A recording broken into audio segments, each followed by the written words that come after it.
stand up after, no? I'll stand up after, but now I can sit. What? I'll stand up when I present. You want to? No.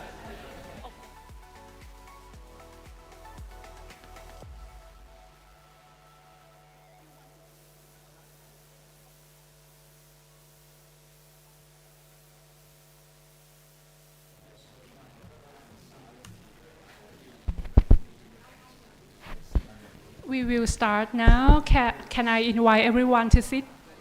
Thank you.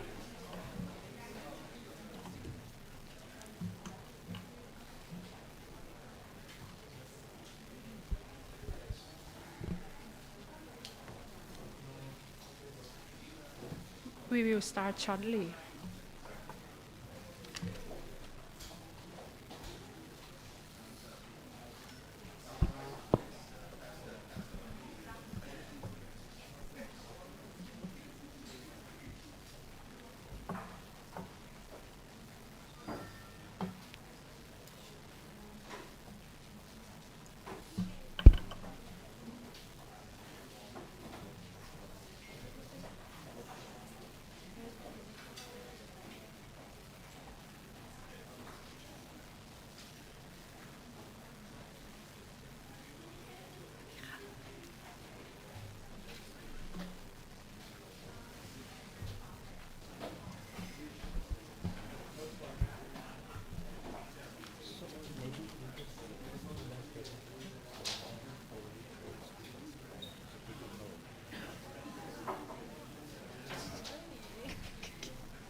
Okay. Start.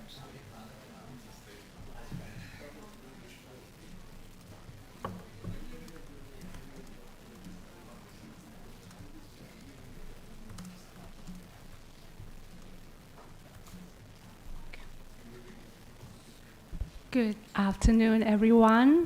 My name's Rapatsa Tairat. I'm with Oxfam as the Private Sector Engagement Program Manager. This is my pleasure to be the moderator for today's session for this timely report launch and the session. An unequal future, Asia struggle for justice in a warming, weird world.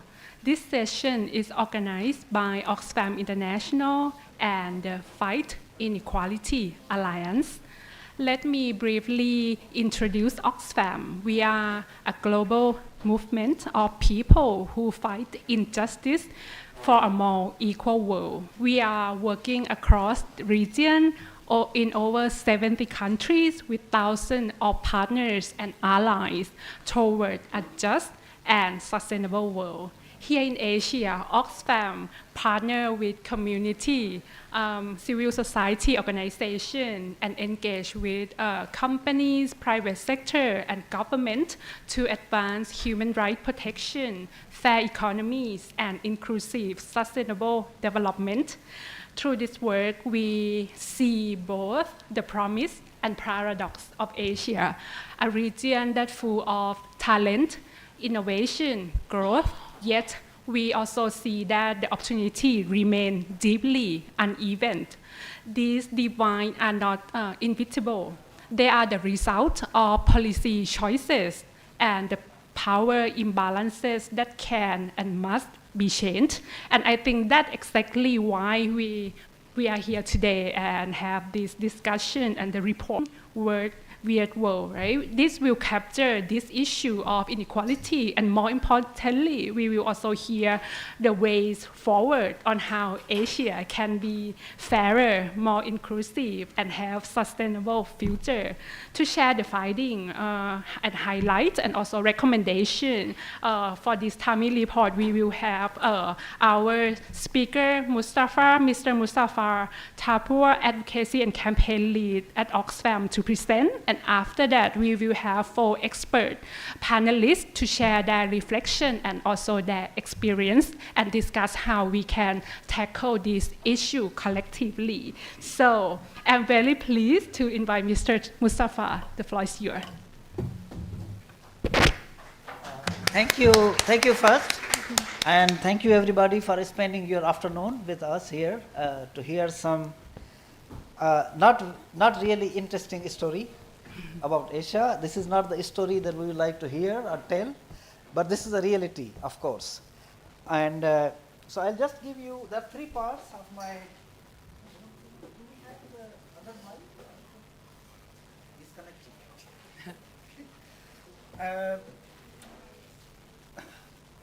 So there are three parts. First one is I'll just give you few statistics where we stand today in terms of inequality of both income and wealth. So how the fortunes are being shared by different income groups in the main Asian countries. The second part is then what is driving that massive explosion in inequality in recent decades. And third part is what we call a radical solutions. What should the governments in Asia should be doing? So let's look few numbers. So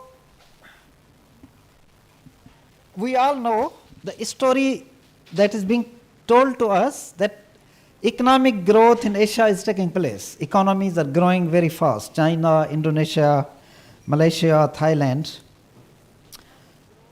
But generating this unprecedented wealth, but that wealth is captured by small slice of the population.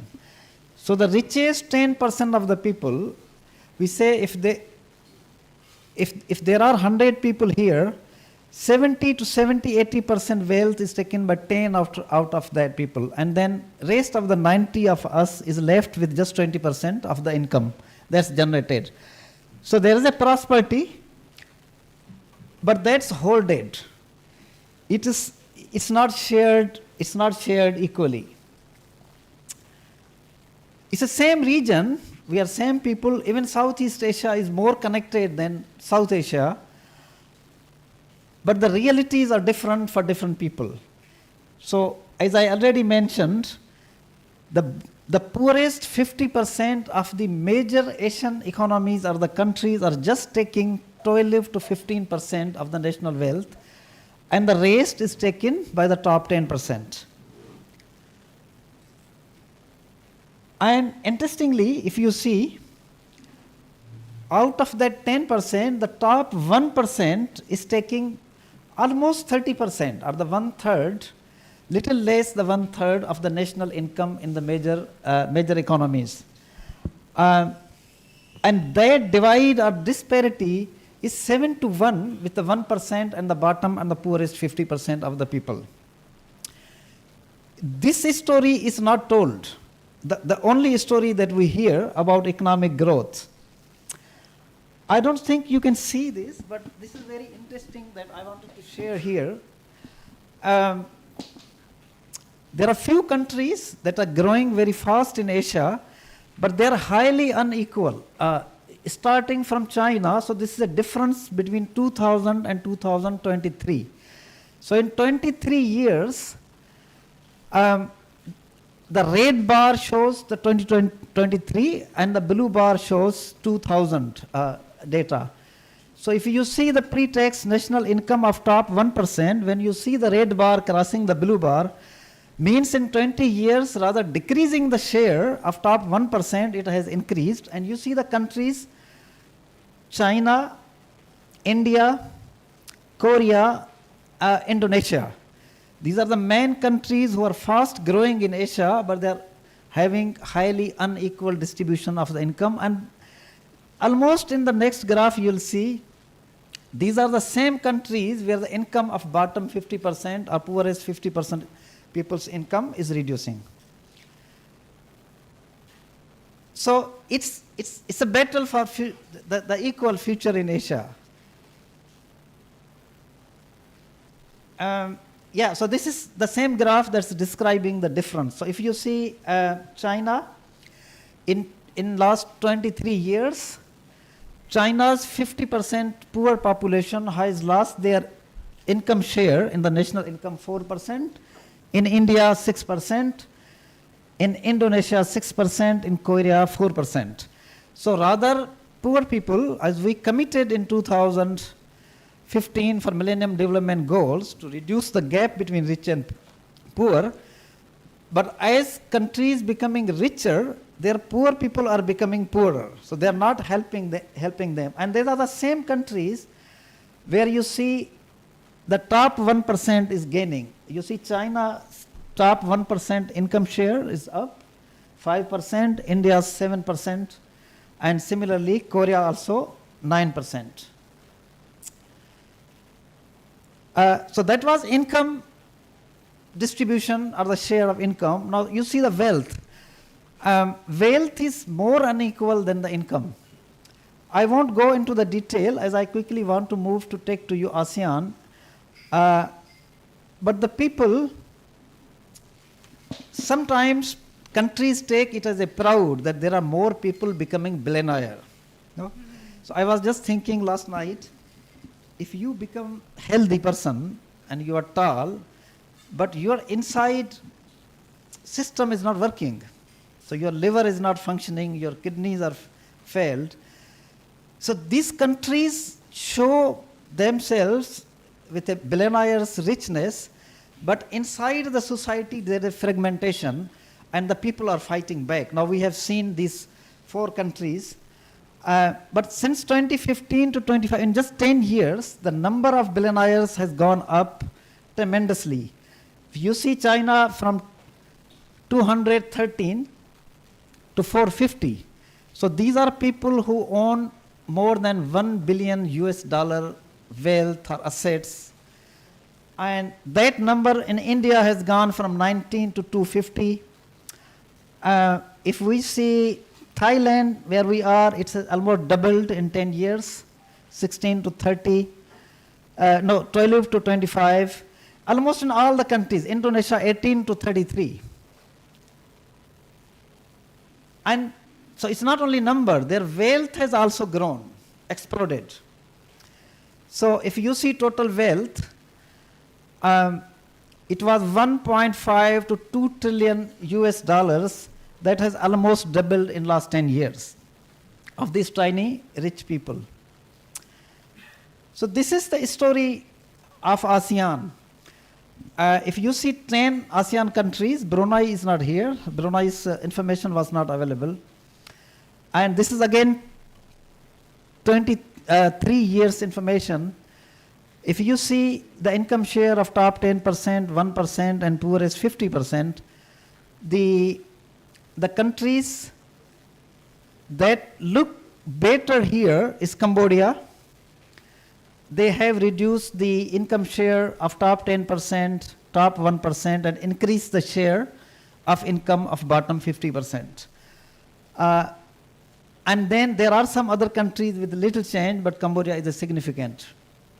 But the countries, again, where you see the income of top 1%, top 10% is increasing is Indonesia, Laos, PDR, Singapore. All these 3 countries, top 10% has gained in last 23 years. And bottom, you see in Indonesia, 6% loss of the income in Indonesia. The equal arrows show it's a very little difference, like Vietnam, Thailand, Laos, PDR, you'll see a very tiny 1% difference in 23 years. So if you plot them, it really doesn't matter, 1% change. Same with wealth in ASEAN countries. Let's move. Okay, so this is the calculation that I made. So Indonesia's 33 people own more wealth than 35 million people in Indonesia. So 33 people versus 35 million. Malaysia's 19 people own more wealth than 4.5 million people.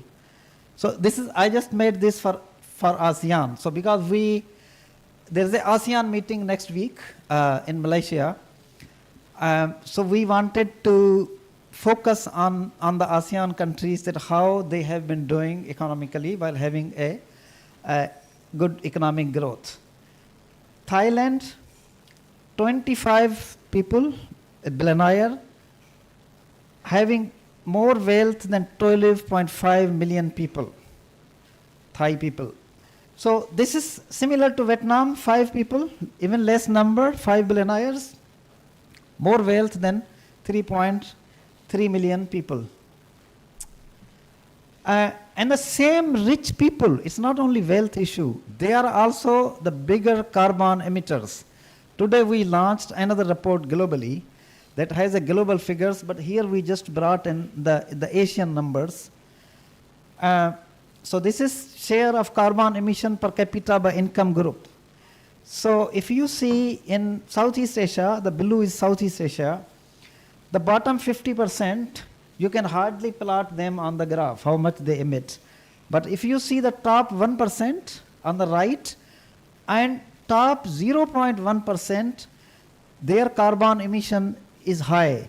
So through their lifestyles, through the consumptions, through their industries, and through their investment where they make, and the fossil fuel uses, they are the people who are polluting, and the poor people who are bearing the brunt of the climate change and floods and droughts and all of that. So what is the consequence of that? So this is two words parallel, as I told you. So at one side you see the number of billionaires rising, top 1% gaining income. Parallel to that, poverty persists despite prosperity, and there are about 18.9% of the people in developing Asian countries were living less than $3.50 a day. There's a huge debt on many countries in Asia and Africa. So when debt drains public services, governments have left with little money in the pocket to spend on the public services that reduce inequality. For example, we looked these three things. Over 2.1 billion people now live in Asian Pacific countries where interest payment exceeds education and health spending. So countries are paying off to the donors or the debtors, then they really spend on their people on education and health services. And then when people protest, you raise your voice, you go offline. Okay. And so in Asia Pacific, we saw last year 202 internet shutdowns in 11 countries, the highest ever recorded in a single year. So rather than controlling the inequality and poverty and exclusion, countries are now trying to shut down or mute the voices that are talking about that. Also protest bans. So we talk about civic space. So one side, inequality exploding and people are in the streets. Other side, governments are becoming more repressive and punishing them on the protest. No social protection. So you are left out without umbrella in the rain. Majority of people, 45% of people in Asia Pacific lack adequate social protection. So these are the drivers of inequality. What is driving it? You can see the public spending on health, education, and social protection. The three powerful instruments to reduce inequality, worldwide known. There are tons of research that you invest on education and health and social protection, you'll reduce the inequality and equalize. So these are the great equalizers.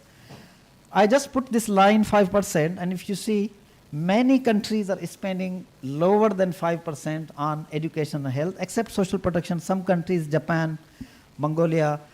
That means there is a public policy choice. If some countries can do, if Mongolia can do, why can't others?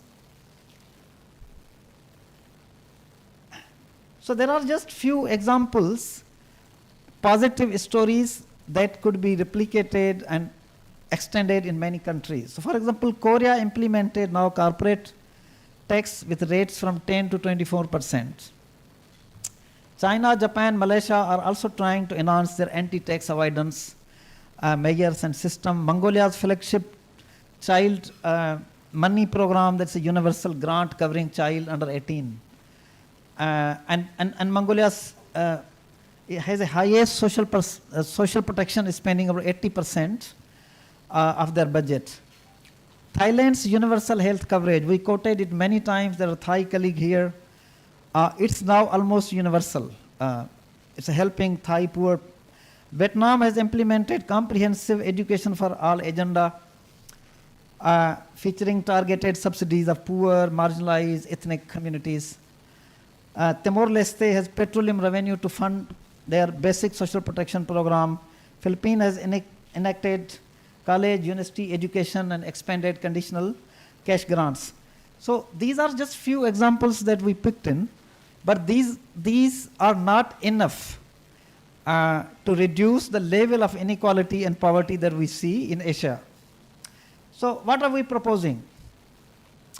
There is a Millennium Development Goal 10 that all countries agree that the income of top 10% will not be more than the bottom 40%, what's called Palmer ratio in economics.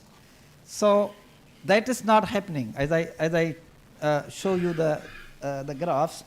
So the first thing is that all countries in Asia must have national inequality reduction goal with well-defined targets. That the income of top 10% will not increase than the national income of the bottom 40%. Then fiscal system is highly rigged. Rich people, corporations, they avoid taxes, they don't pay their due share, so the governments don't have enough to spend. And there is a regressive tax system that actually takes from the pockets of the poor than giving them the subsidies or anything. Poor end up paying more to the national exchequer than the rich supposed to pay. So the other recommendation that we are providing in this report is that have a radical tax reform in the countries to tax more the people on who have the wealth of 1%, the richer, then more on the 10% richer, and then you do, it's a progressivity of the tax. Universal equitable public services, education and health, but also care services that lock women into the unpaid care work, and they miss out the opportunity to be the equal partner in the development processes. And we have seen again, we saw in the COVID, uneducated people who were suffer the most of the loss because the job went online. So if you don't know basic literacy, if you don't have the access to the digital devices, you are nowhere. So the investment in new technology, education, and public health, we haven't brought all the information here, but many countries, people are spending much of their income on out-of-pocket on the health. And for some families, one health catastrophe is all of that. For whole years, their life's income it takes out. And then, of course, other gender transformative policies on the political leadership, as I already mentioned, in the business leadership. So all the policies that help women to become the leader in their own respective areas. Digital rights and inclusive technology is becoming a new area. So people who are left out will be left out, always. So the internet shutdowns, the security, no access, you don't have proper bandwidth.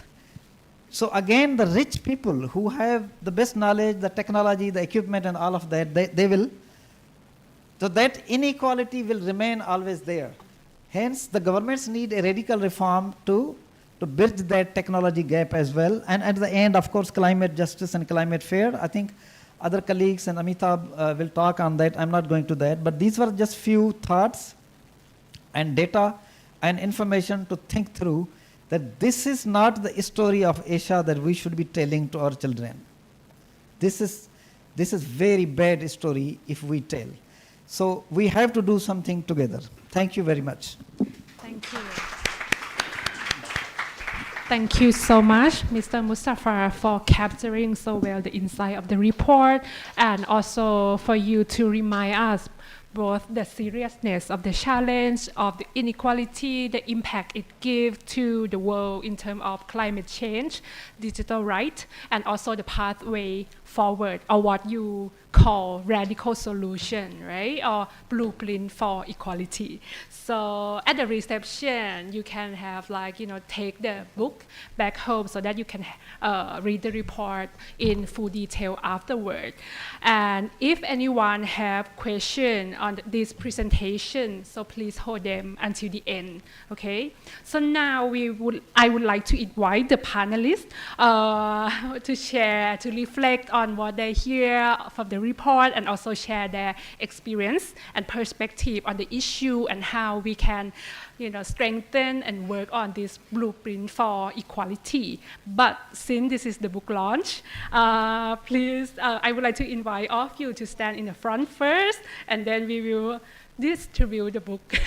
So please, let me invite all the speakers.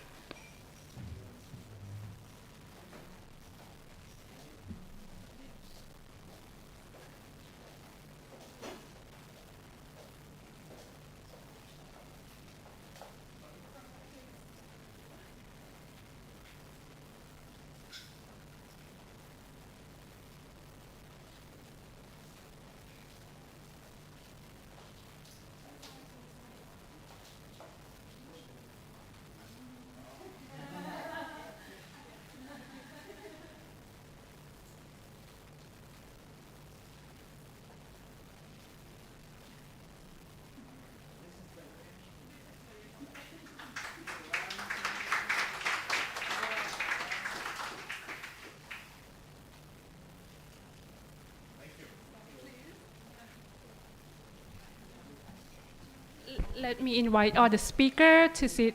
We will have the side.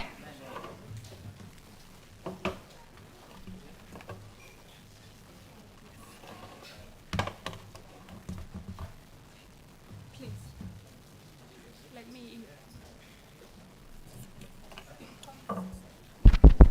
let me invite all the speakers on the stage, please. Thank you so much.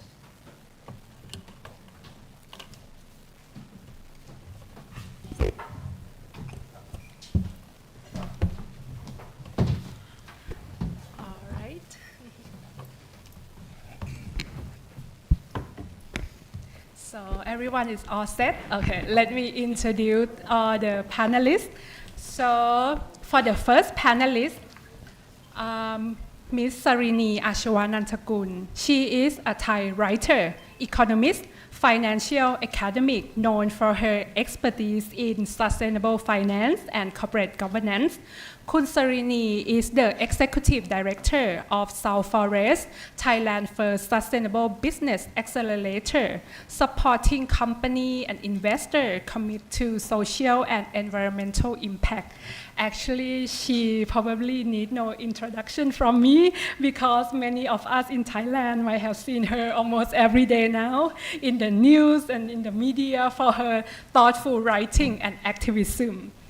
For the second panelist, Dr. Praved Hoodboy. He is a renowned Pakistani nuclear physicist, public intellectual, peace activist, and author. He is widely recognized as one of South Asia's leading voice for science, education, and civic freedom. Dr. Praved is known for his opposition to nuclear weapons and vocal defense on secularism, freedom of speech, scientific temper, and education in Pakistan. So welcome. Our third panelist, Ms. Miwa Sulu, a young Zambian activist and artist who used creative, resistance, and storytelling to challenge inequality. So she currently serves as the national convener of Fight Inequality Alliance in Zambia and leads grassroots mobilization. Her work focuses on dismantling power imbalances and amplifying on the voice of those most affected of inequality, and also leading youth political education program. And for our fourth speaker, Mr. Amitabh Behar, he is the Executive Director of Oxfam International. Mr. Amitabh is a global civil society leader with decades of experience in human rights, economic inequality, governance accountability, democracy, social justice, and building citizen participation. Prior to this role, he was the CEO of Oxfam India. He was the vice chair of Civic, a global alliance of civil society organizations and activists dedicated to strengthening citizen action and civil society across the globe. He currently serves on the board of several other organizations and holds the position of chair at the International Civil Society Center. So please join me in welcoming all of our distinguished panelists.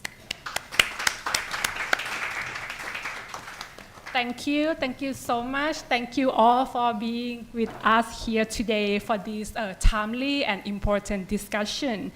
Each speaker will have 15 minutes to share, okay? First, their reflection on the book and also their experience, activism, and also perspective on the issue, on their story, on how they fight inequality.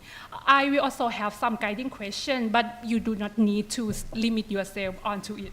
Our team will also signal when the time is nearly up, and after that we will open the floor for the question, reflection from the audience, okay? And at the end, we will have the reception so that we can have a deeper exchange and networking, okay? So, let's begin with Kun Sarini.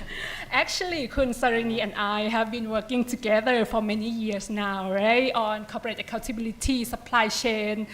We believe that business holds immense potential and also responsibility to protect human rights, and yet many times we often see that power imbalance and also like the people who produce our food go hungry and have the least to earn, okay, themselves. So Kun Sarini, from your perspective, what needs to change for the large corporation to move beyond compliance and become a real driver of equality and social justice in that supply chain? And also, can that happen at all? And what kind of accountability or policy shift that are needed to make that happen? Thank you. Okay. The floor is yours. Thank you, Kun Rapatsa. So first, I'd like to congratulate Oxfam on the release of, I would say, well, another inequality report, but we need more, right? So I think it's fine, and we need, I think that it's still, in Thailand, for example, many people, when we talk about inequality, will still feel like it's a normal consequence of the capitalist system that we're in.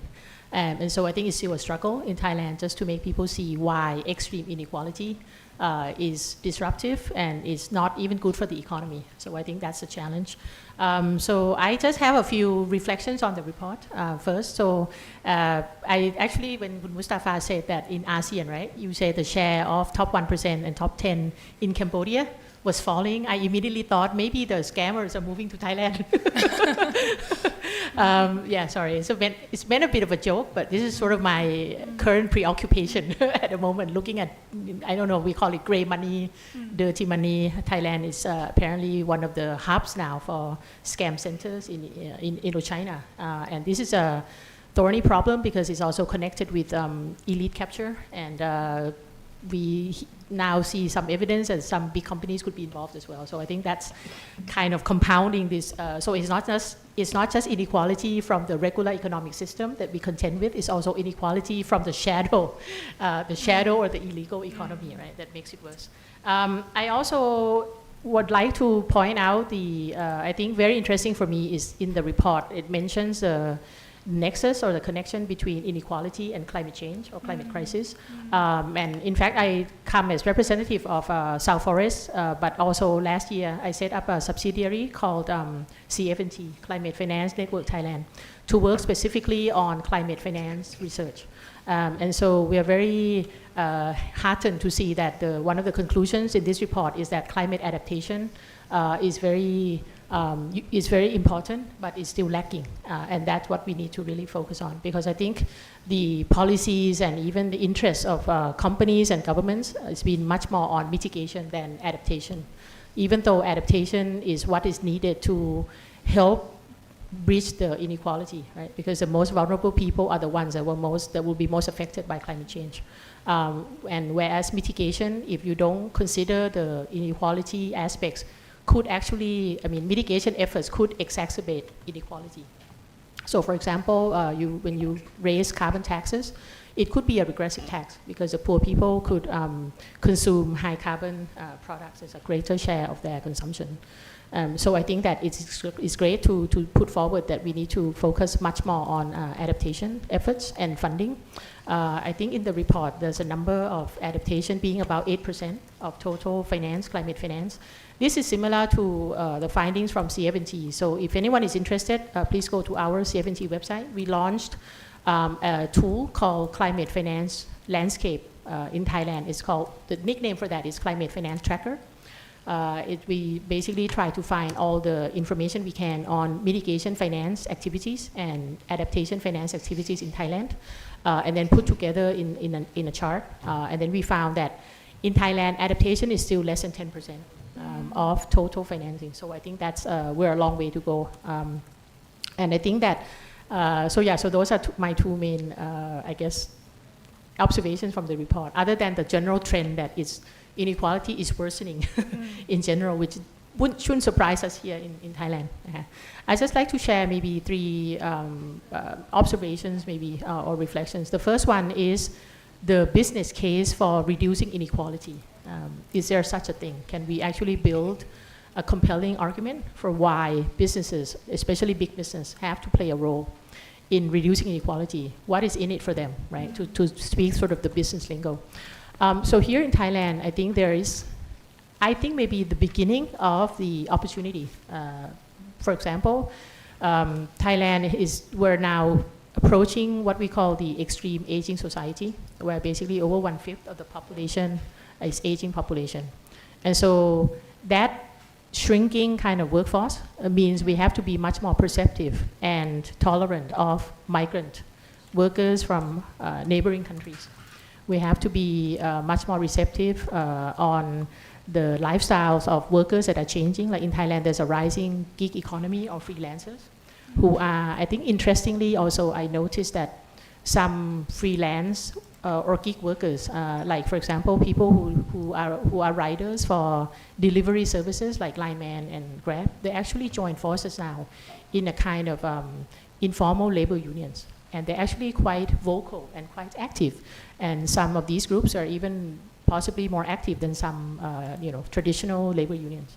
So I think these are kind of the potential new voices and forces that will push companies to change their thinking. Right? So the idea is, if Thai companies some companies are still not that receptive to migrant workers, or they still don't treat migrant workers equal to Thais, or there's some discrimination going on. Right? I think then the overall push right now in Thailand towards what we call the quality, there's different name. Some people call it quality economy, some people call it green economy, green and inclusive economy, but the main crux of the matter is Thai economy needs to change, and we need like real deep economic reforms, because none of the engines that we have depended on in the past are working anymore, right? So our positioning as like low-cost producers has been disrupted by China. Our exports are now being shot by the entrance of Vietnam and cheaper production from China and other countries. So I think that right now a lot of people are thinking about what could be the new economic engine that will push Thailand to the next sort of development level. And the component of that new model, I think inevitably includes a word like green, inclusive, quality, low carbon, right? So I think that could be the beginning of the opportunity. So if, for example, Thai companies that export to the EU right now, if they don't pay attention to the human rights, for example, in their supply chain, if they don't pay attention to the carbon emission, they might find it more and more difficult to access. And our rising competitor like Vietnam, for example, they already came up with things like low carbon rice as a product, right? So I think that's, to me, this moment is maybe an opportunity to build this business case for reducing inequality as a way of increasing Thailand's competitive advantage. Okay, that's kind of my first thought, I guess. The second one, I would say that But when we look back on climate action and what we can do to combat climate change, both on the mitigation and adaptation side, I think that it's important to be always aware that not all climate action, is going to help reduce inequality. So I already mentioned like carbon tax could be regressive, right?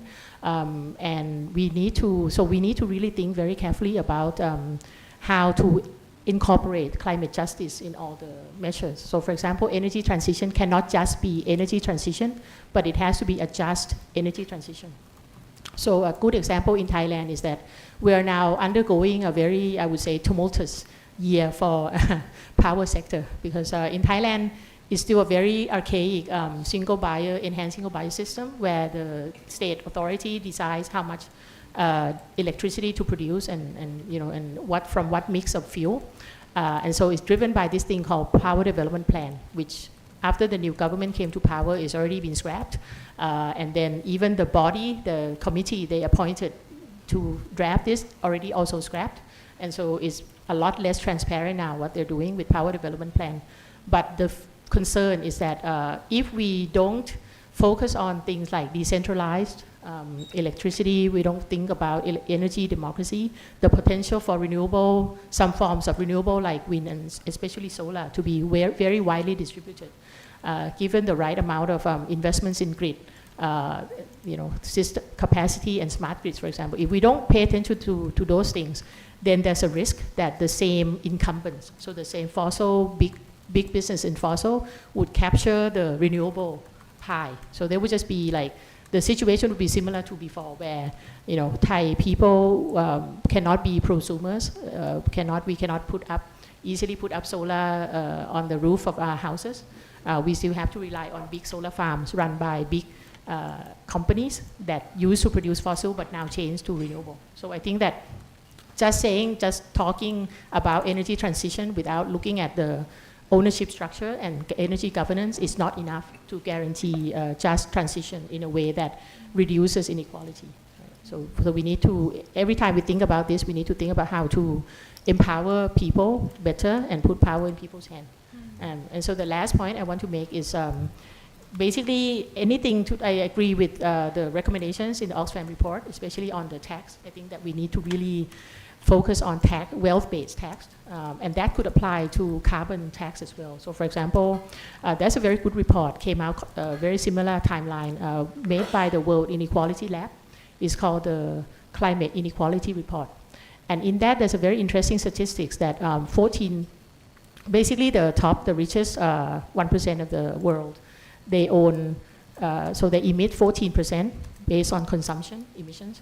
But if you look at their ownership of private capital, so basically their share in stocks of companies that are high emitters, their share is 41%, which is like a lot more, right? So the argument here is, instead of relying on consumption-based carbon tax, we could design the carbon tax to maybe tax those private capital ownership instead. And that would be a fairer way, and I think a more progressive way of tackling both climate change and as well as inequality in one go. So I think that's a kind of an example of what needs to be thought through a lot more to make sure that while we combat climate change, we don't exacerbate inequality. Thank you. Thank you so much. Thank you so much, Kun Sarini. From what I hear, I think we have a lot to do. Yes, and it is not only for the business to act, right? But this is the whole ecosystem that needs to change, isn't it?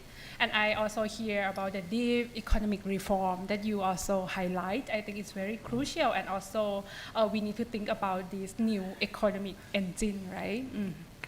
And also putting the power in people's hands and also focus on the text. Okay, so let me move on to the next speaker, Dr. Pravez. So building on what Kun Sarini have already started, right? Inequality seems to have exploded in the recent year, not only economically, but also in terms of power and voices. In your view, what are the key forces behind this trend? Do you see any connection between democratic backsliding, shrinking civic space, corporate capture, and rising inequality? The floor is yours. Thank you. I think after Mustafa Talpur's presentation of this report, we are very well persuaded that the world is moving towards greater inequality, and the statistics speak for themselves. For example, that 10% of the wealthiest people own 60 to 77% of the national resources of countries in Asia. That billionaires have gone from a worth of something like $1.5 trillion 10 years ago to something like $3.5 trillion presently. And I think the one that spoke the loudest was when you said that in Indonesia, 33 billionaires own more wealth than 30 million Indonesians. So these are vast differences, and they are increasing. Oh, I should say that this is not in your report, but the number of private jets in the world has just exploded, and in fact, India is leading in that. There was a report in The Economist that said that there are more private jet flights from India than any other country in the world except Australia, more than China, etc., etc. So yes, we are moving towards greater inequality. So what? So what? There are people who will celebrate it, and in fact that this is natural. It's natural for there to be inequality because it is the rich who have created the wealth. They say that it is science, technology, finance, venture capitalists, etc., who have created this wealth, and so therefore they deserve more of it, and if they have it, what are you complaining about? They say that it's the strongest who should survive. That's the way it has been in the past. And they say that altruism, the feeling that you should have for others, empathy, these are negative characteristics because they hold back society, they hold back those who are the most productive. Now, this is a philosophy that was promoted by Ayn Rand 60, 70 years ago, and it has flourished in the United States, and therefore you see Donald Trump, Elon Musk, all those big guys over there celebrating it, saying that this is indeed the way it should be. So now, given the fact that it is established that we do have inequality and it's growing and growing, my question is, why should we not agree with them? In fact, what are the arguments that need to be brought against this? And I think one is pretty obvious, that those who say that they have a lot of wealth and created it are lying. And some of them are because they inherited that wealth. So many of the billionaires in Asia were rich from time, they came from rich families, they inherited all that wealth and so forth. That's only a small part. What do you say about people like Steve Jobs, who says, he's dead now, but he said, I created Apple from nothing. Bill Gates says, I created Microsoft. What is Microsoft? It's putting things together, computers, programs, software. And I didn't harm anyone in that, I didn't rob anyone, I created the wealth. So is that true? Is it true that those who are the richest people in the world today actually created that wealth? And the answer is No, it's nonsense. Because wealth is created through a social scaffolding. Wealth has been created, of course, by science and technology and the ways in which we have organized business and so forth. But this is the cumulative effect of not centuries, but thousands of centuries of human enterprise. Well, let's start from the very primitive. Let's start with agriculture. Agriculture wasn't the invention of one person. It was the fact that, well, somebody noticed that certain seeds in certain climates, in certain soils grow. They grow into something that's useful. They need to be nurtured in a particular way, harvested in a particular way, and that's how that community became an agricultural community.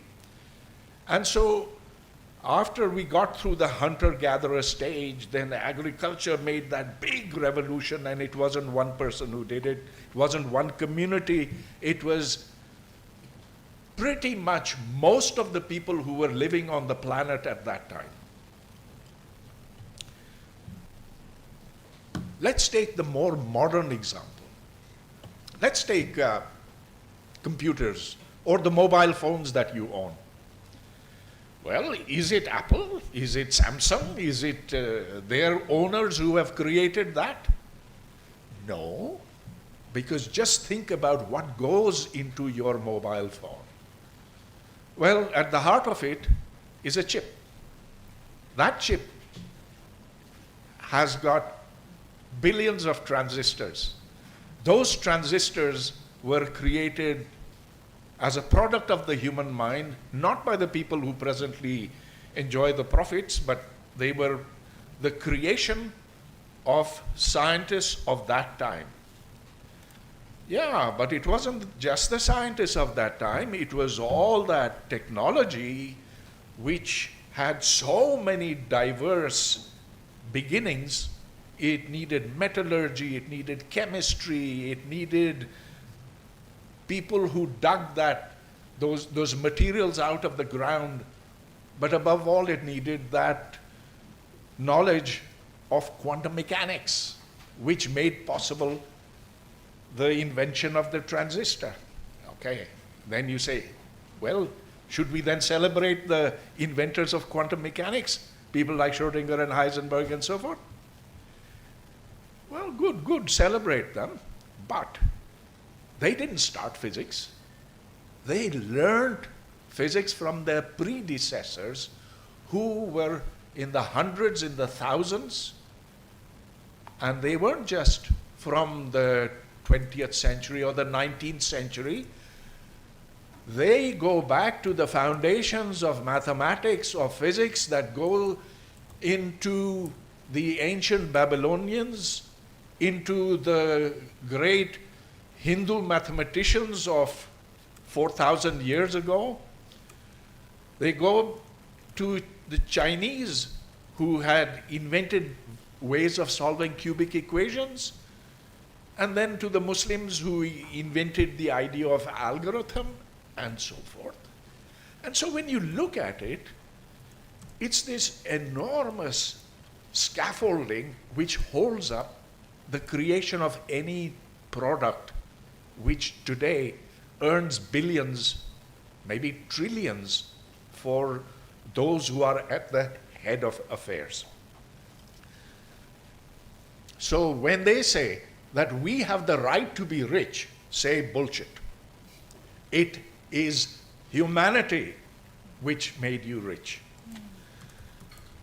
You know, evolutionary biology tells us why we can't behave the way that these people do, why people like Ayn Rand and Donald Trump and Elon Musk are wrong. Because human society, humans, we have within us the propensity to collaborate with each other, and we have the propensity to quarrel and to compete with each other, but it is cooperation which has won over competition. Cooperation makes possible the enormous, complex society that we live in today. It's not competition. It's not that dog eat dog. It's our ability to work with each other.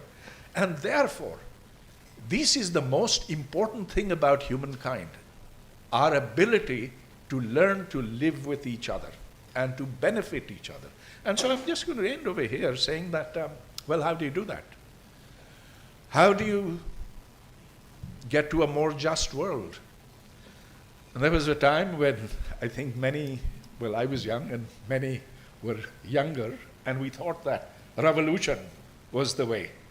So many of us, I was a Marxist. I don't think a revolution is going to deliver a better society, particularly where I come from, Pakistan.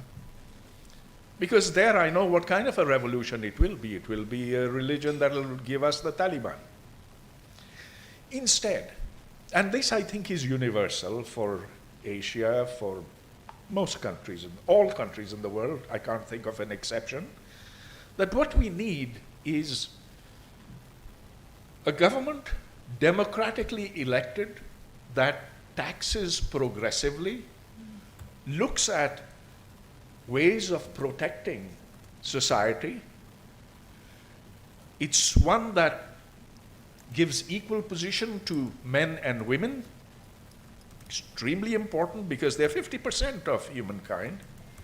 And now we have this something totally new, what we just, we knew earlier, of course, as well, but from you, that the world has changed because the climate now has also changed and is going to get worse and worse. And so how to deal with it? This has to be done through representative governments. This has to be done by those with empathy for those who, for the ones they govern over. And to me, that is the way to go in the future. Thank you. Thank you so much. Thank you so much, Dr. Parvez, and thank you so much for reminding us that creation and knowledge is accumulated by humanity, right? Human society for hundreds and thousands of years, but the wealth now is accumulated by just a few people. And thank you for highlighting the way forward, right? I hear the democratic government and also progressive on tax. Thank you so much. I think we have heard tax several times now. Let's see about our next speaker. So let me move to the next speaker. Ms. Miwa, you have led the powerful movement in Africa, right? And you mobilized the youth and also community. So what lesson can Asia learn from Africa's fight against inequality, especially in building the people power up from the ground? Please, the floor is yours. Okay, thank you very much. So as Mr. Mustafa was presenting the paper, I couldn't help but think Asia and Africa seem so far away from each other on the map, and the flights are long, but really, I think we are closer than we think. I think we are bound by the same wounds of inequality, and I think we also share the same hope and the same will to rise above it. So I'd like to start by just sharing a bit on the state of inequality in Africa, which is very similar to what we see even in the report that is being launched today, because in one sentence, it's that the rich are getting richer and the poor keep getting poorer. So I was reading through the African Inequality Crisis Report by Oxfam, and I'll share some statistics that highlight the extent of inequality in Africa. So first of all, the 4 richest people in Africa, who are all men, by the way, the 4 richest people in Africa have more wealth than half of the region's people, which is about 750 million people. So it means that 4 people have more wealth than that huge number of people combined. And African dollar millionaires, who only account for about 0.02% of our population, own about a fifth of our wealth in the region. And the bottom 50% of the population own less than 1% of that wealth. And in fact, half of the 50 most unequal countries are African countries, unfortunately. And also, unfortunately, inequality, just like we saw in the presentation, has a woman's face. So in Africa, men own 3 times more wealth than women, which is, I think, the widest gender gap in the world. And we see that women bear the unpaid care work that keeps our societies running, but really they are still excluded from decision making and from ownership. And the crisis does not end there. I think the previous speakers have highlighted that we also have a climate crisis. And as Africa, the continent contributes less than 5% of global carbon emissions, but we do face some of the most severe impacts of climate change. And arid conditions are now affecting about 43.5% of our agricultural land, and that is compared to a global average of about 29%. So it's really a vicious cycle where inequality makes people vulnerable to climate change, and climate change also deepens inequality. And it is also reinforced, like it's been mentioned already, by our tax systems, because income from labor is very heavily taxed, but corporate income tax benefits from all these incentives and tax exemptions. So this inequality was not born out of nowhere. I think it's something that has been evolving over time, and you would call it a child of colonialism, and now it's being fueled by capitalism. It's being maintained by global financial control. So every year, about $88 million leaves Africa through tax evasion, through illicit financial flows, through profit shifting, and that is more than all the foreign aid that we receive as a continent. So basically, we borrow back what was stolen, and then we call it development assistance. And who dictates how we borrow and how we spend? It's institutions like the IMF and the World Bank, who are architects of what I like to call economic slavery. So in most African countries with IMF or World Bank programs, including my own country, Zambia, governments are forced to cut on social spending, on healthcare, and on social protection because we have to service debt. So in our national budget, for example, in Zambia for 2026, over 29% of our total budget is allocated to servicing debt.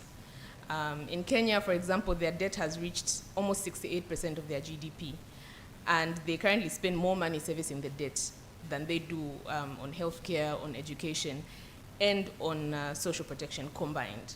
So debt has sort of now become the new colonial frontier, if I could call it that. And so our economic future can't be built on debt and on austerity. It must be built on justice, on inclusion, and on dignity. And sometimes when we speak about inequality and all these statistics and all these GDPs and numbers, it sometimes feels like it's just numbers and statistics, but there is real faces and real heartbeats behind inequality. So it's the graduate that can't find a job. It's the woman selling in the market who is taxed until all her profit is gone. It is the patient that dies in the hospital because the hospital is ill-equipped, because the government does not have enough money to spend on healthcare, because they have to service debt. So if there's one thing at least that I know Africa is not lacking, it's resistance. So I think across the continent, young people are rising, and they really are rejecting the status quo.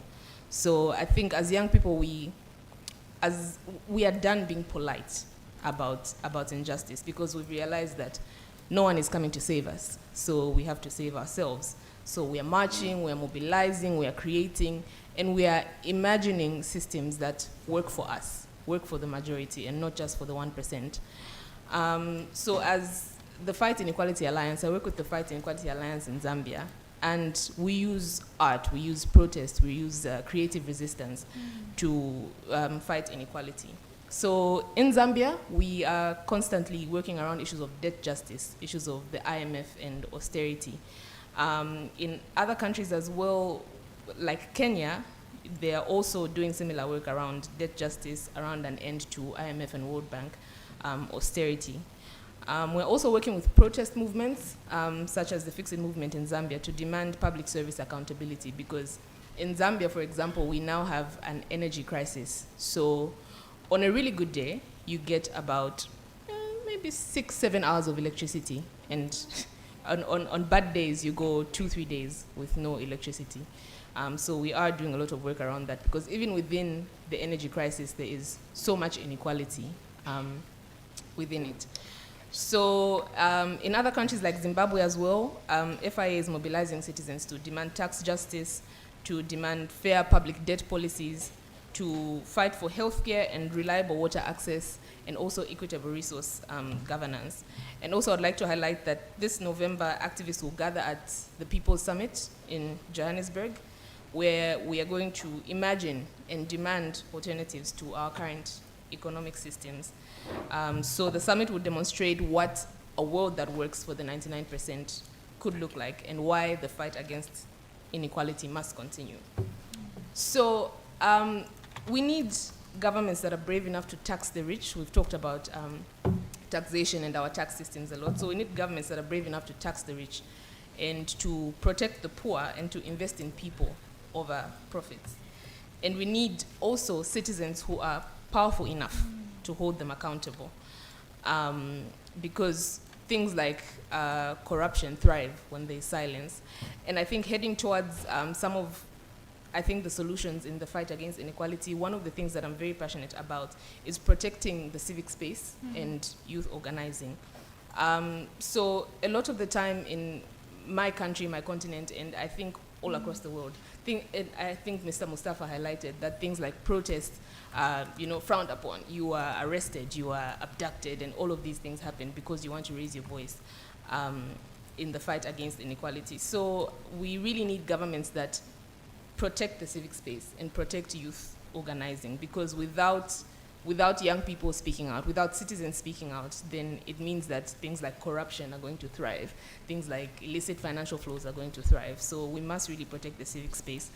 And again, it's really been highlighted, but tax justice is very important. I think we must, like I said, tax the rich and tax wealth, because it's crazy that billionaires are not taxed as much as they should, but for ordinary citizens, they are taxed on things like bread and airtime and fuel. And then also, I think we must unite as global South countries to demand debt justice, because we must, demand fair debt restructuring and also cancellation of illegitimate debt. And then also we must build feminist economies, equal pay, land rights for women. It's crazy that in 2025 we're still talking about women struggling to own land. So we must build feminist and inclusive economies, and we must focus on transparent governance as well, because like I mentioned, if there isn't transparency, it's very easy for inequality to thrive. So we need to publish these debt agreements. We let citizens follow their money, so that we don't let corruption thrive. But also being here is reminding me of the importance of solidarity and South-to-South solidarity, because like I said in the beginning, our struggles are very similar. Different figures, different numbers, but we are sharing the same struggle. So it's important that we create a global movement, and we give each other solidarity. And this global movement won't come from the people in power or the 1%. It will rise from the ground, from us. Because they say if one of us has no freedom, then none of us can say we are free. So if Asia is rising and Africa is lagging behind, then the struggle for equality becomes even more difficult. So inequality is not destiny, it's design, like we've talked about. And so what is designed, I believe, can be redesigned. And so it is my hope that with all the work that all the good people in here are doing, we will be able to see one day in our lifetime an equal future. Thank you.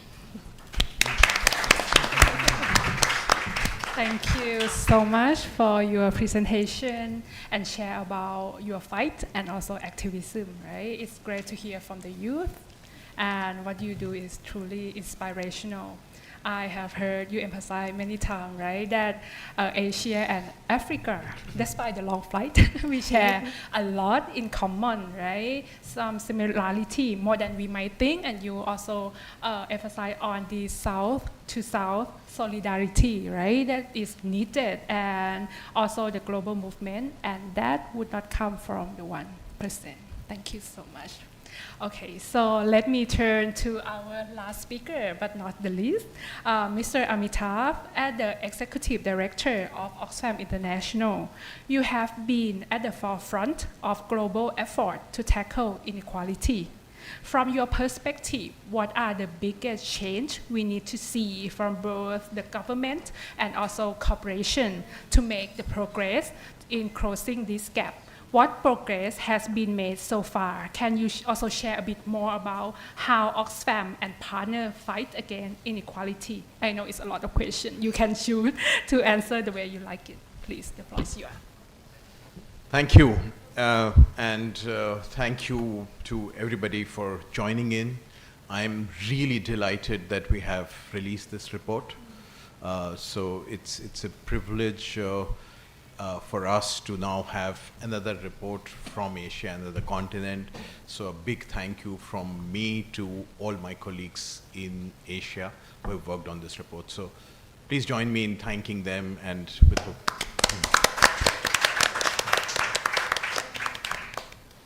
I go every year to Davos for the World Economic Forum, and I must say, and I won't be modest, that we do set the tone with our inequality report at Davos. So it pretty much sets the conversations at the World Economic Forum. That's no small achievement. I really hope that in Asia, Mustafa, you said next week you're going to ASEAN. I really hope that we can use these reports to set narratives, because ultimately these reports for an entity like Oxfam are not just mere knowledge products, which is important, but these are influencing tools for us. So I really, really hope that we can do that. And as you said, last speaker, it makes my task a little more difficult, and it becomes even more difficult when my talking points come from the person who's done the first presentation. So there might be a lot of repetition. I'll try and avoid much of that. So let me start first by saying, because I go to the World Economic Forum, I would like to believe the second most influential report which comes out from the World Economic Forum is their risk report. And their risk report in the last few years has been using a phrase, polycrisis. And I want to start from there, that I think the idea of polycrisis is misleading. When they talk of polycrisis, they talk of the crisis of hunger, the climate crisis, the crisis of liberal democracies, the crisis of inequality. Our submission is that it is essentially one crisis, and that is the crisis of the economic order we have created, which then manifests in different forms. So as we heard, the climate crisis is again part of the same economic structure, which is built on greed and extraction.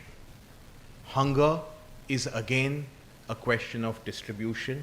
It is not about lack of availability of food for us. So I wanted to start from there, that we need to really look at what is happening in the world, and it is the economic order that we need to fundamentally look at. But when I get into this conversation, let me start on an optimistic note. I think we've heard the crisis, about the crisis, but I do draw not just small but massive inspiration from the young people, from the protesters, whether it is in Nepal, whether it is in Sri Lanka, whether it is in Bangladesh, whether it's in Indonesia.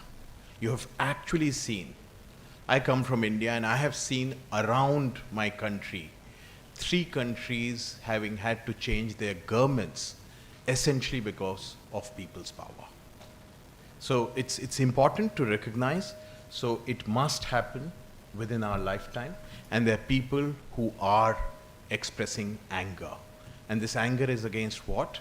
It is about price rise, it is about corruption, it is about nepotism, it is about cronyism, and it is about growing inequality. People are going to rise up. There's absolutely no doubt about it.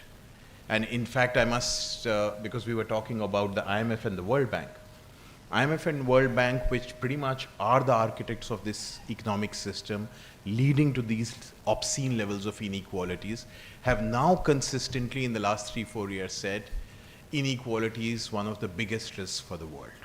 It's the same IMF and the World Bank. They're saying that it leads to political instability and breakdown of societies. So that's the bank and the IMF. But before we jump into, how do we engage with this question, let me just add a little more to the inequality, how it gets expressed. And I want to talk of a few things, but let me start by a personal experience. I don't know how many of you have been to Mumbai. I'm sure many of you would have been to Mumbai.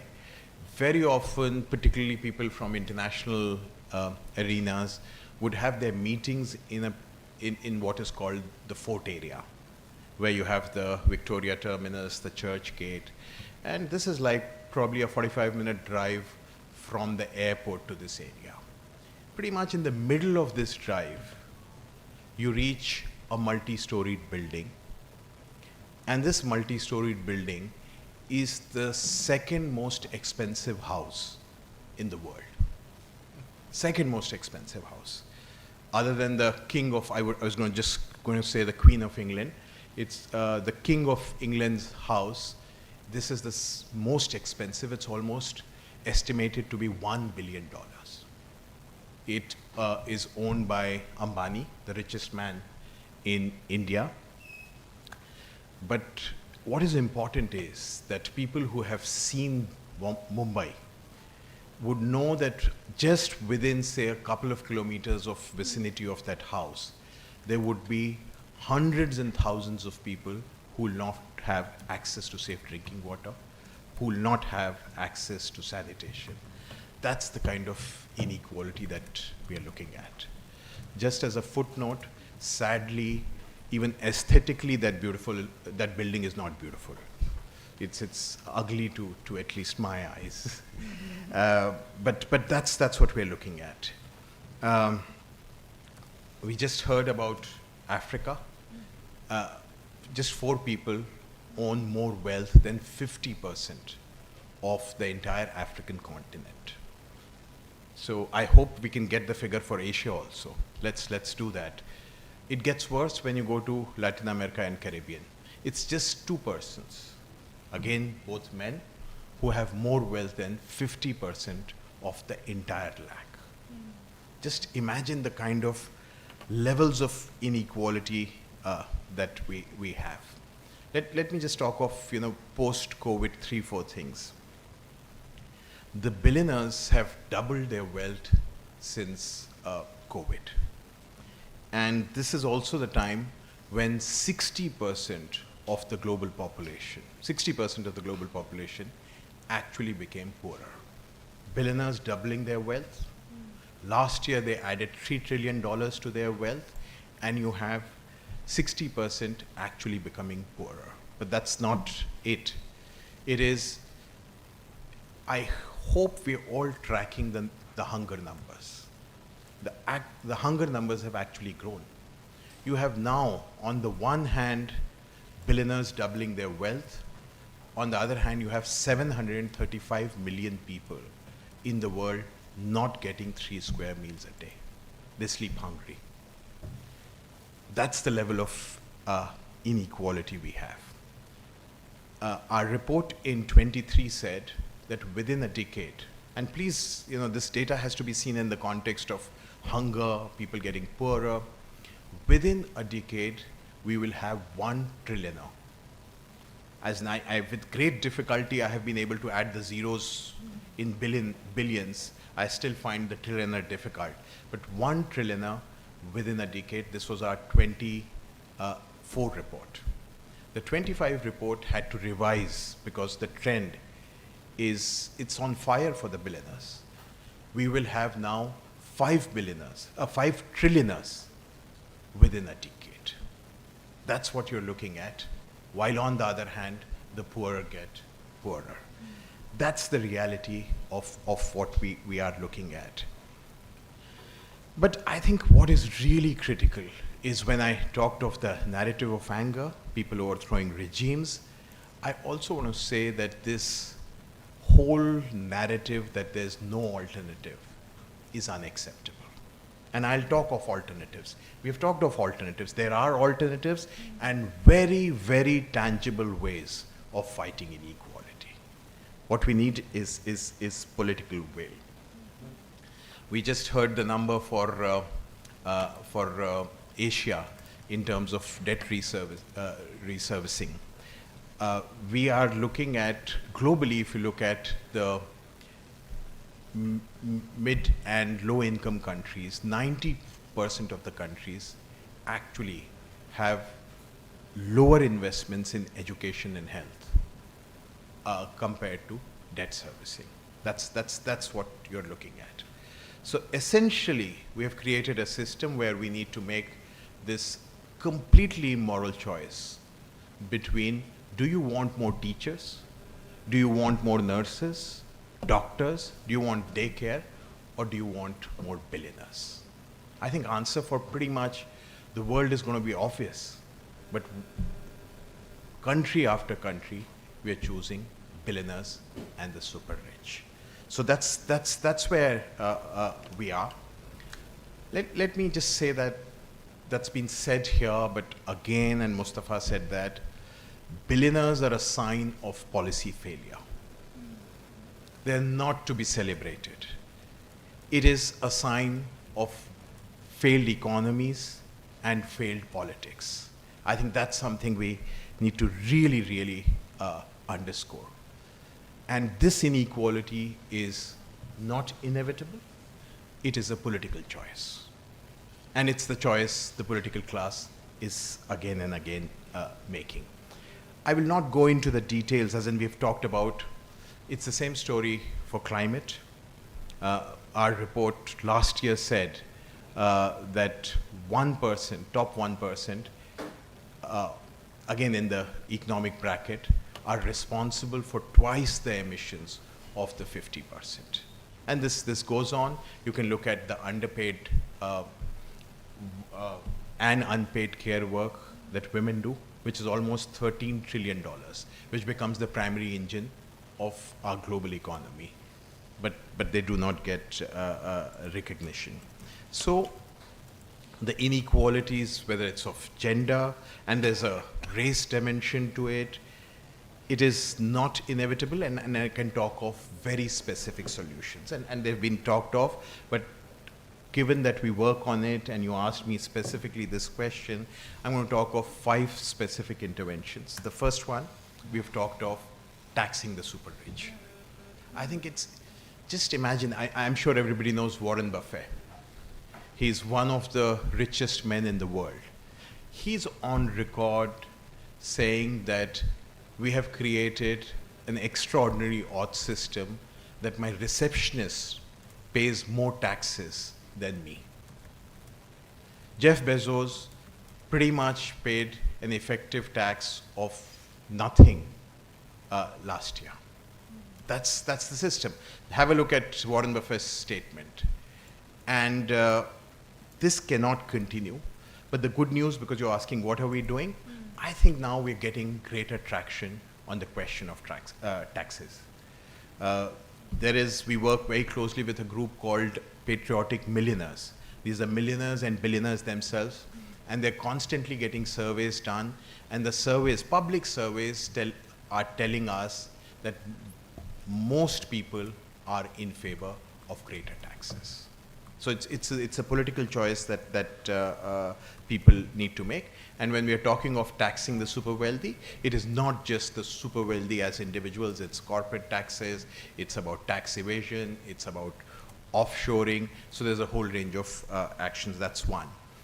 The second is investment in public services. Look at society after society which are equal.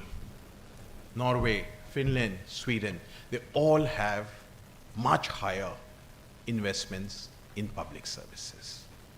And what you're looking at is actually a shrinking of public services at this juncture. And we talked about the debt question, even as a political choice, that you privatize these services. That needs to change, and we must ensure investment in public services. In the last 2 years, I've had the privilege of traveling around almost 10 countries, really spread. So let me even give you the sense of spread.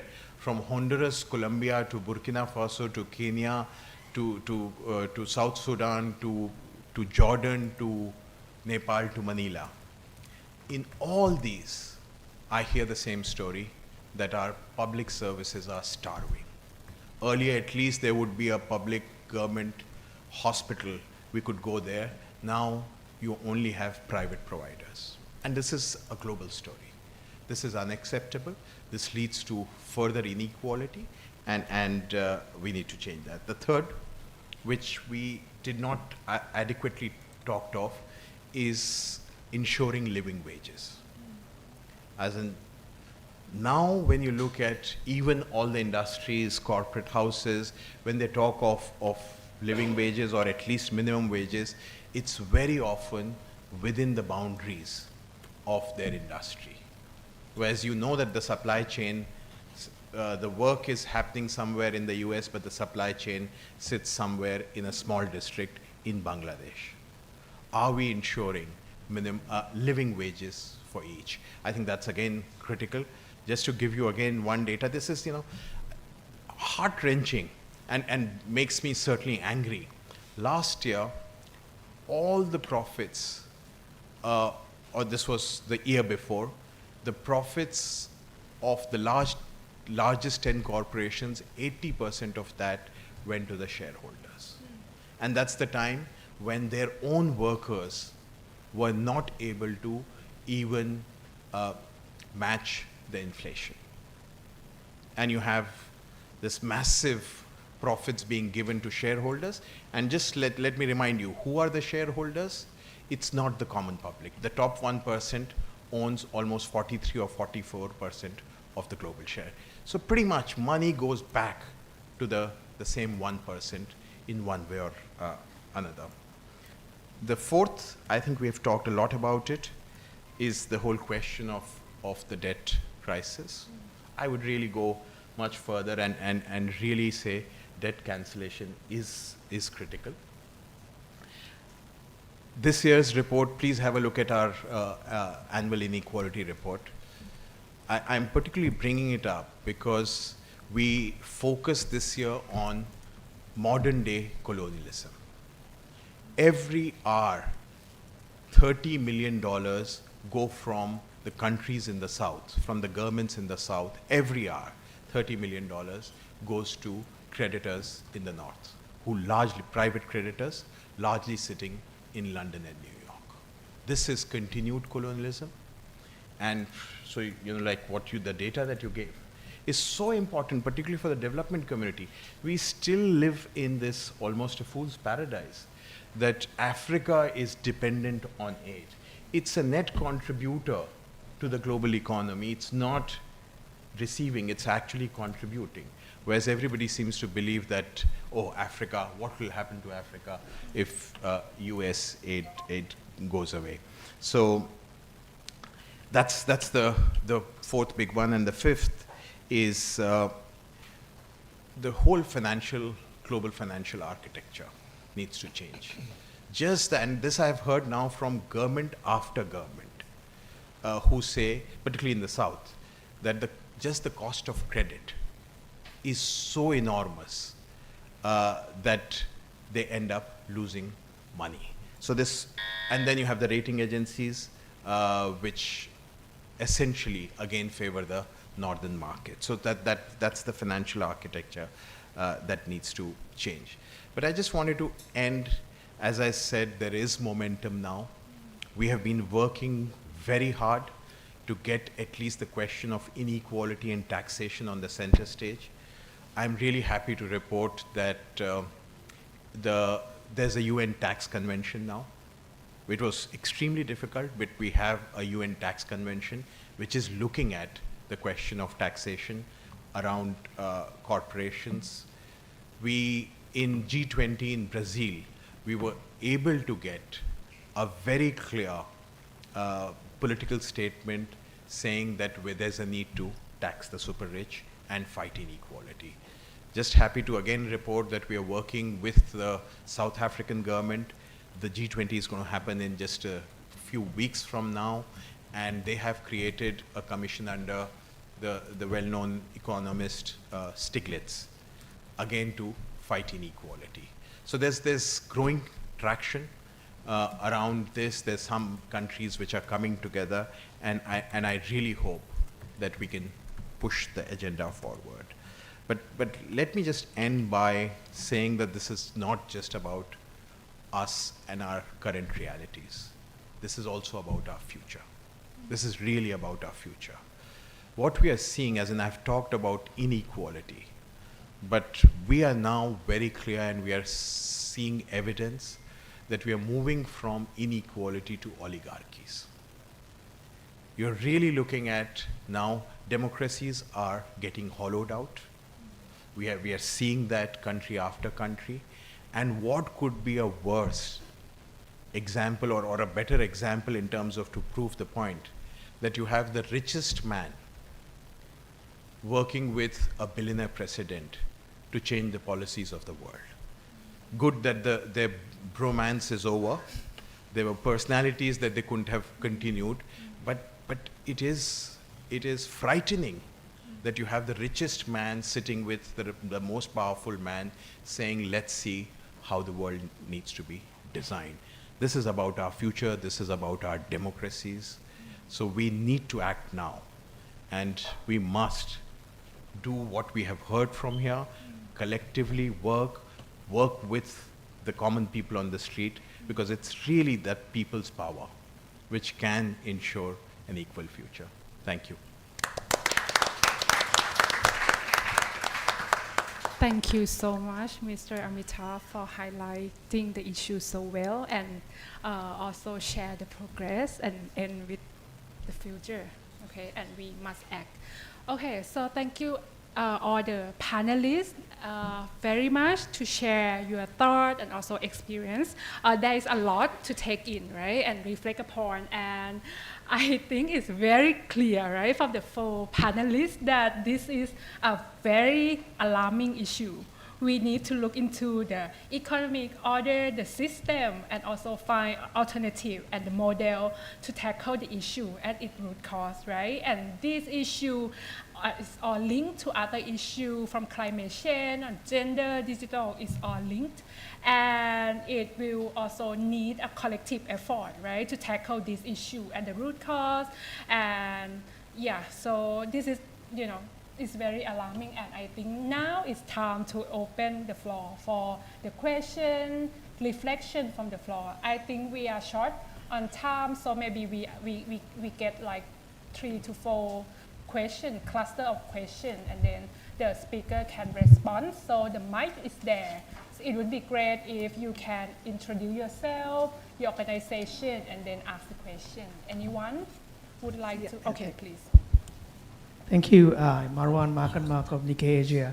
I have just 2 questions, maybe to Kunsarnini or somebody from Oxfam. Okay. I mean, what's very interesting is your report is packed with statistics to explain the inequality problem. But what is it about the structure of the economy? And for instance, Kunsarni, you know that the billionaire class in Thailand, right, their personal growth has expanded, but the country's economy is lagging. So it's obviously something that there's a mismatch here. And what is it about the Thai economy that favors these people, how they're making their money, which obviously the larger society hasn't. I'm not sure. I mean, you can answer that, but maybe the report's authors can reflect on that. And my second question is to the speaker from Zambia. Zambia had a debt default, and you've been struggling to come out of it. And I'm not sure, since we're over here, how the inequality story emerged as a result of the restructuring of the debt, and what lessons other African countries probably are drawing from the Zambian experience. Thank you. Okay. Thank you so much. Do we have other questions? Okay, so please, thank you. It would be great if you can introduce yourself before asking the question. Thank you. Yeah, I'm Kalinga Seniratna from Shinawatra University. Dr. Purvis, for listening to you mention about some solutions like the taxation. Speak closer to the mic. Yeah, taxation reforms and things like that. Now, I'm not sure if you have been following what's happening in Sri Lanka in the last year or so with the new government. What you mentioned should be done is something very similar to what the new government wants to do. But their hands have been tied by IMF because the Sri Lanka's debt crisis was a lie that it was a Chinese debt trap, but it's 47% of the debts are to ISBs, international sovereign bond markets. And what the IMF is trying to do is to save those sovereign bond markets and blocking any reform of taxation or any other reforms which would help the population. So I don't know if you have been looking at it, looking at Sri Lanka, if you're familiar with Sri Lanka, because the government came on a very strong anti-corruption drive.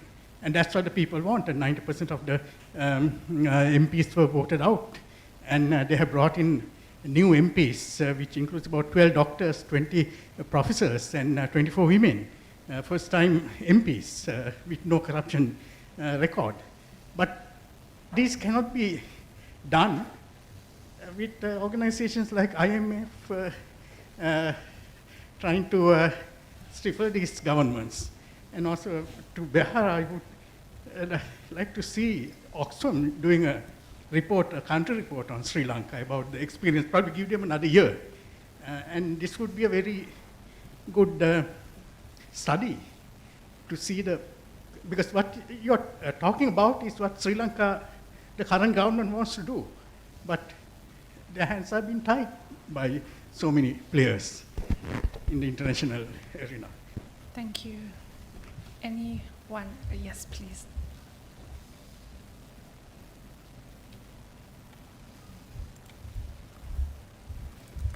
My name is Ahmad Talpur. I am currently doing my A-levels from Pakistan, and what I wanted to ask was the solutions that you have provided are that we have to tax more, okay? Like, that makes sense. That makes a lot of sense. However, I see that as a solution only for first world countries, and for third world countries, if we do tax more, a lot of those taxes end up going back into the officials and getting into the system of corruption, and if we tax them even more, then that system of corruption grows even more. So I want to ask, just what's the solution for the third world countries to lower inequality, because they are a major contributor to the global economy as well, not just first world countries. Thank you. Do we have anyone else for this round? Okay. Okay, so we have several questions, right? The first one maybe Sarini on the structure of the economy, right? For the case of Thailand, but other speaker can also join. The case of Zambia, right? And also the debt, and also lessons from other African countries, right? And also the question on Sri Lanka, and lastly on the solution, tax more, right? Does it work for the developing country? So. Thank you, Carl. So first I'm going to take a question from Marwan about billionaires in Thailand.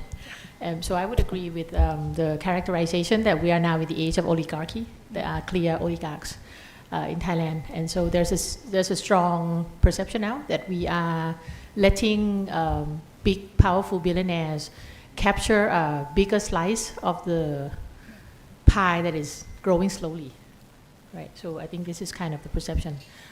So the reason they are still able to gain more market share, so it's the fact that they can exert more monopoly powers, right? And also the fact that I've been trying to use the word state capture more frequently, as frequent as I can in the past 2 years, because I think this is what's happening.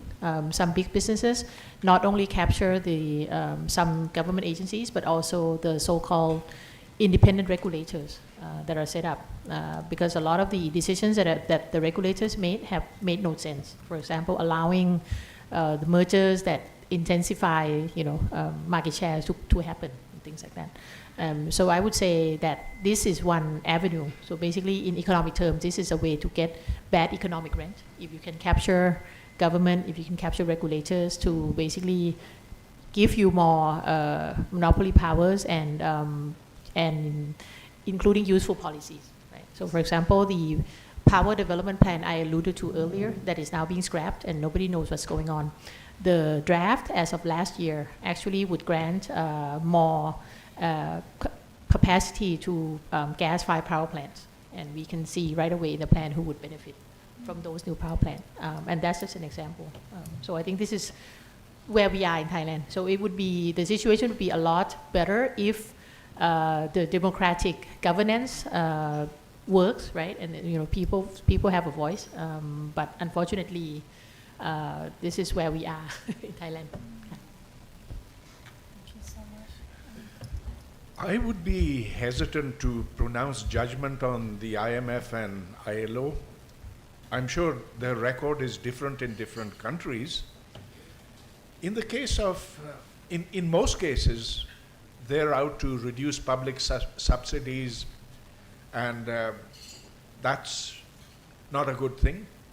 They give loans only when they are obeyed. That's not a good thing either. But in the case of Pakistan, I would hesitate in saying that all that they've done is bad. In particular, their emphasis has been on greater taxation. Pakistan has the lowest tax to GDP ratio in the world, 10%.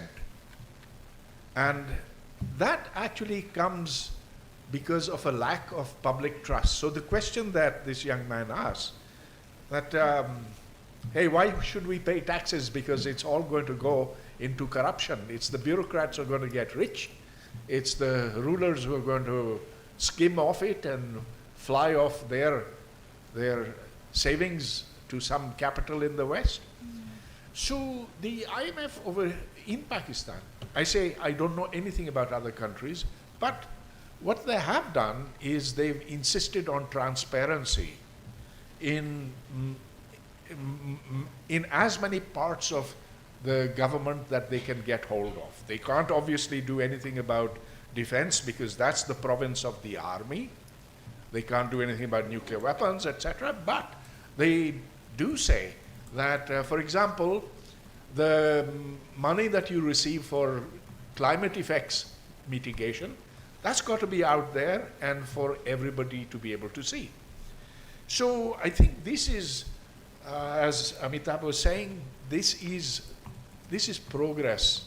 It's got to be wider, of course, but when people start insisting on it, when the facts are before everybody, then I think they do occasionally respond to that. So regarding the question on Zambia and our debt restructuring, so we did default on our debt in 2020, and that led us into this whole debt restructuring process, and under the G20 framework and the IMF extended credit facility. And when you ask about the impact of that on inequality in Zambia, I'm 25, so I'm a Gen Z, but my parents and people from their generation would always talk about the years in 1991 and post-1991 when there was IMF structural adjustment programs and how life became so tough and, it was so difficult, things were just so hard. And I heard them, I read about it, but I couldn't relate until now. Because I think with the debt restructuring, the IMF extended credit facility, and all of that, we really can feel the austerity because there's so many cuts on subsidies, on public services, on health, on education, and all of that. So really, I think even that question hit me from a very personal and realistic perspective because I literally can feel it. Like I was saying, now it goes beyond the numbers and the statistics. You literally feel how the austerity is affecting you as a person and the economy in general. But also for our situation in particular, yes, there was the whole debt restructuring process, and government tried to make it, to publicize it as such a good thing. But I think there was a lot of mistrust in the process when he asked about lessons that could be drawn. There was a lot of mistrust in the process because to this day, it's very difficult to access information on the specific terms of this restructuring, on the projected payments and things like that. So sometimes they say, look, it's for the greater good. Eventually, we're going to get out of it. But at this point, we really don't know what we've gotten ourselves into, to the full detail. So I think that's one of the lessons learned, because when there's mistrust, now it just feels like, look, you guys are putting us into this situation. You're calling it debt restructuring. You're going to bed with the IMF. And we're feeling the impact, and you're promising us a better tomorrow. But really, be honest about it. Share, disclose the details, because that way it makes it not easier, but maybe a bit more tolerable. So that's what I would highlight from our debt restructuring situation. Just very quickly to the last question. I hear the sentiment and I completely understand. A lot of people would say that. And I think you're right that might be the reality across South. Although I would say that don't let just go the North away. They have massive issues as well of corruption, etc. However, I would just say that it's important not to juxtapose the need for greater resources and corruption. These are two different stories. We still need more resources, and the greater the resources, the possibilities of investing in public services is higher. Just to give you an example of India, with the kind of policies that we were pursuing from 1940, and this is very well documented from 1947 when we had our independence, till the early 90s, you actually see inequality go down. It's documented. And after 91, when we started adopting liberalization, which is this neoliberal economic model where public services get converted into, as in these are fundamental rights, they get converted into consumer goods, then you're seeing inequality grow. So I would say, I hear you, but the more resources you have, the state capacity is also critical. You need the state capacity to be able to generate resources and provide services. Otherwise, we've got into this vicious cycle. We don't have resources, we can't pay for teachers, shut down schools, shut down hospitals. So we need to get out of that, and for that, yes, ultimately it's a question of people holding their governments accountable. I certainly do not track, we do not have office in Sri Lanka, so we're not specifically looking at Sri Lanka. But the point that you're making is obviously critical.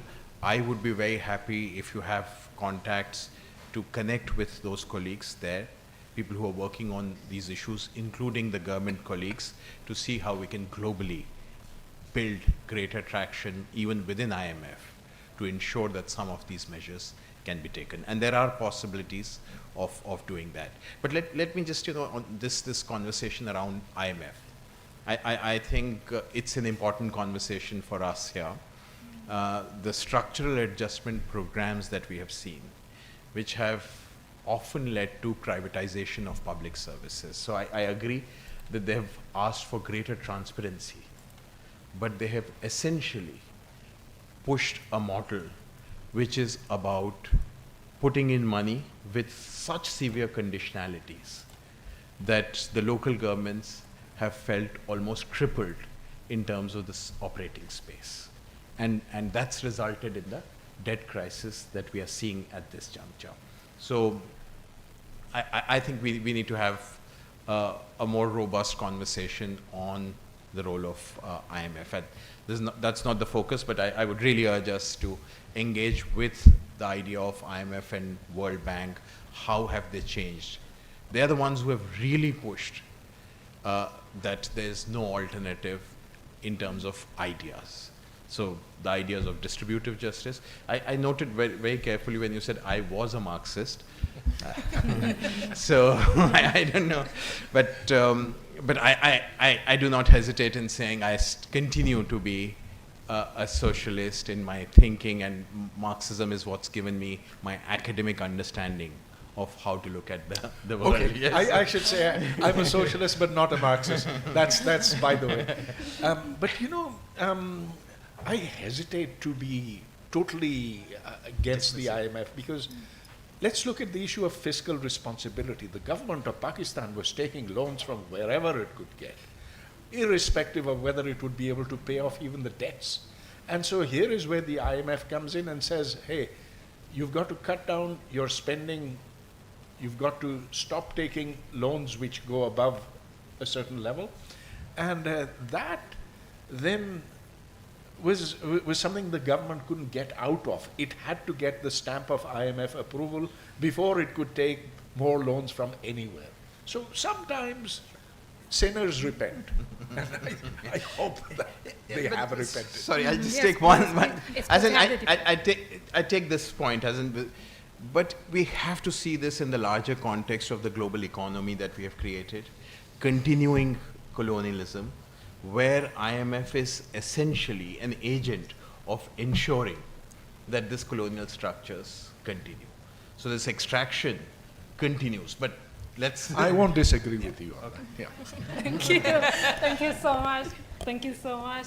Anyone would like to join the debate or have any burning question before we close? Maybe we can receive one or two burning questions.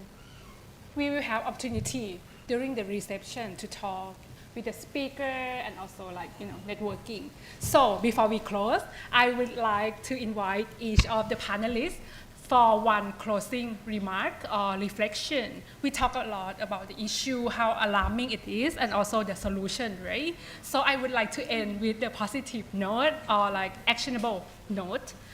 If you could call for one most urgent, actionable step to fight inequality, or send one key message, now, what would it be? So, anyone would like to start? Yes. That's really hard.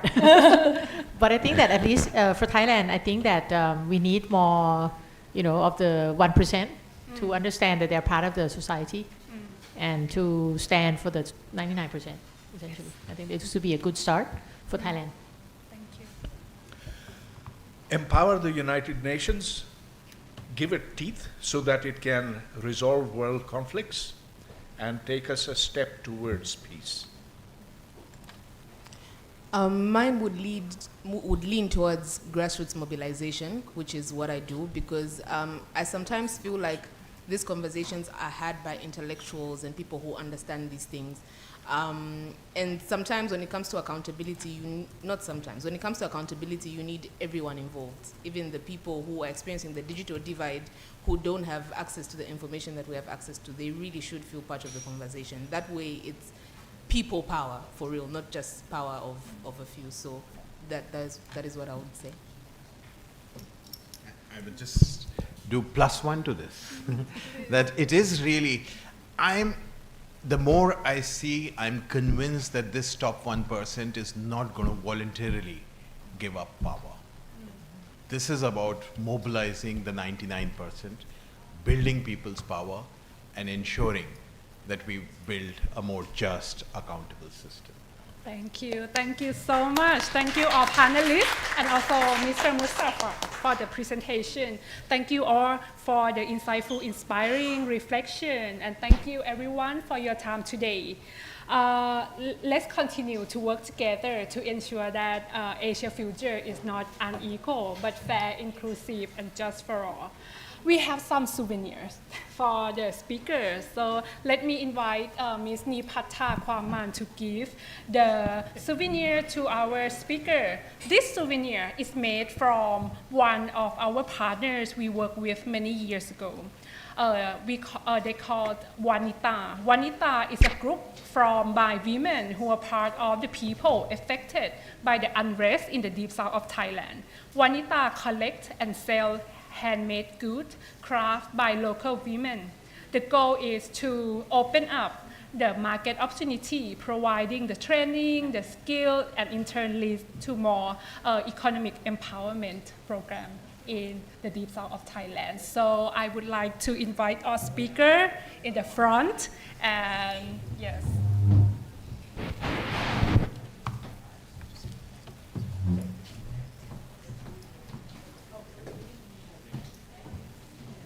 Thank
you. Thank you everyone for joining, and we will have the reception afterward. Yes, yeah. So there are reception for networking, so I hope that everyone can join so that we can have exchange, continue the discussion. Thank you. Okay, we will have one group photo.